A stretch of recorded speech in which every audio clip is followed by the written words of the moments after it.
agents of change.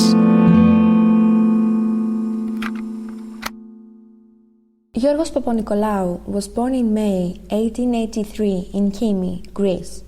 His father, Nikos Papanikolaou, was a doctor in Kymi, and for many years it was traditional for sons to follow their father's footsteps. So, he finished his primary education in his town, and then he continued his secondary education in Athens. He had already been noticed for his intellectual gifts, and so, in 1898, he enrolled in the Athens Medical School, in keeping with tradition. During his studies, he was very fond of learning foreign languages, reading literature, and playing the violin. He graduated in 1904 at the age of 21 and went back to his hometown to practice his profession.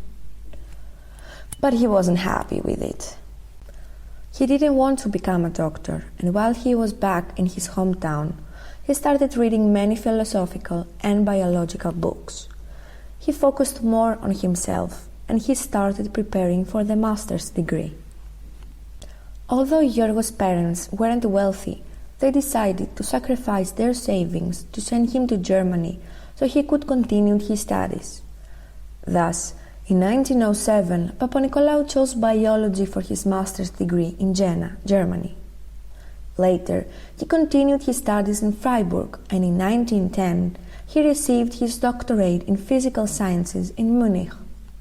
He then returned to Greece and married Andromache Papanikolaou. He fought on the side of Greece in the Balkan War in 1912, and then, when the war ended, he and his wife emigrated to the United States. Conditions weren't ideal for them, and for economic reasons, they had to work in a shopping mall. Giorgos sold carpets and Andromache worked as a tailor. But all this ended when he became an assistant in the Department of Pathology at New York Hospital. He then worked for 7 years in the Medicine College of Cornell, where he received many academic titles, but not the title of the professor, as he wanted to concentrate more on his research. In 1920, he developed something that would change the medical world forever. For 21 years, Andromache Papanikolaou volunteered to have her cervix sampled and smeared by her husband, and after years of experimentation, he developed the cytological examination of the vaginal smear, mostly known as PEP test, or simply Papanikolaou. This examination is a screening procedure for cervical cancer. According to the World Health Organization, cervical cancer is the 4th most common cancer in women worldwide. Screening can detect precancerous lesions at a stage where they can be easily treated.